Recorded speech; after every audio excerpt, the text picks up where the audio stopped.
No plus ones for the help, he smirked. Standing in the arched doorway of the glass ballroom, tux tailored too tight around his pride, my ex-wife's new husband barely looked at me when he said it, just sipped his champagne like I was a smear on his cuff. My hand didn't flinch. My breath didn't quicken. I'd been insulted before. This was amateur work. I was about to respond when the valet rushed up behind me. "Sir Chairman, shall we park your Bentley in your reserved spot?" The world hiccuped. Smirk gone.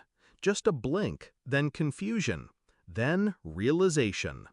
The glass in his hand trembled, barely. I smiled. Small, almost polite. "Yes, let the gentleman park it." I handed over the keys.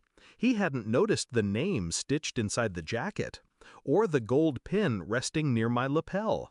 He wouldn't have recognized Power if it signed his paycheck, because it just had. She used to run her fingers through my hair and whisper things like, "We'll build something no one can touch." Turns out she was already building, with someone else. The affair wasn't the betrayal. Affairs are symptoms. No, the betrayal was how she made me small. Over time. Subtly.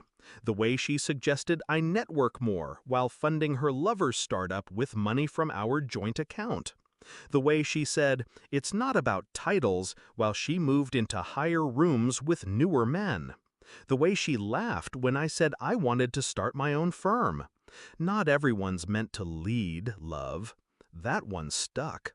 I swallowed her lies like wine, rich, slow, eventually bitter. By the time I learned the truth, she was already wearing someone else's last name like a trophy. A man who'd mocked me at parties before I ever knew he was the one she let into our bed. I didn't confront her, or him, not then. I did what quiet men do. I listened. I took names at galas, asked harmless questions, noted who laughed too hard at their jokes, tracked funding rounds, cross-referenced shell cores. I built a file thicker than her wedding album. I learned he bought her the ring with money raised from investors who thought they were funding green tech. Turns out the only thing green was the trail of laundered money threaded through her father's real estate empire. That empire had cracks. Cracks I could buy. So I did, quietly. I bought debt under LLCs.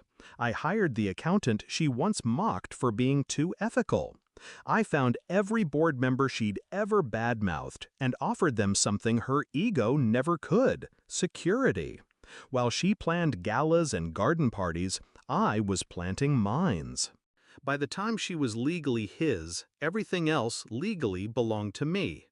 3 weeks before the gala, I made it official. A full acquisition.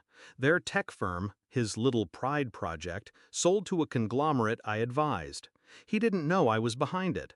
Not until the morning I walked into the boardroom as chairman. He called it a hostile takeover. I called it restructuring. I waited until his voice cracked mid-threat, then slid the paperwork across the table. Signed, sealed, notarized. His exit package already printed. His jaw twitched. My hand never moved. I could have gloated. I didn't. That wasn't the point. That would come later. At the gala, she wore gold.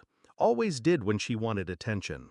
She didn't see me at first, too busy basking in curated admiration. But he did.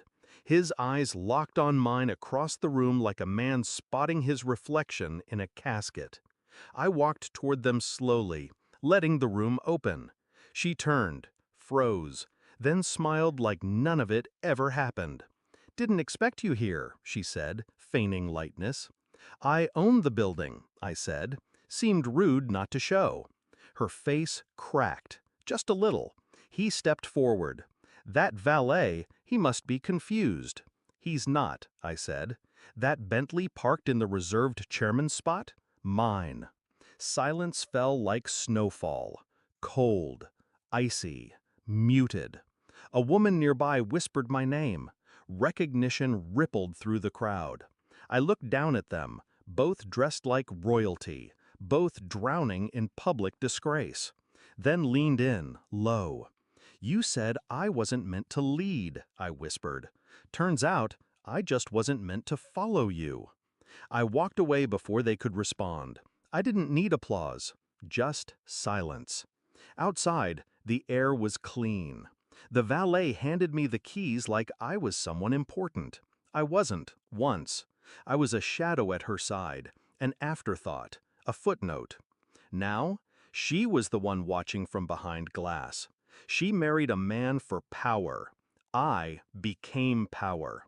Funny how quickly people forget where they came from. Even funnier, how clearly I remember. I slid into the car. The engine purred like a secret kept too long. As I pulled away, I didn't look back. I didn't need to.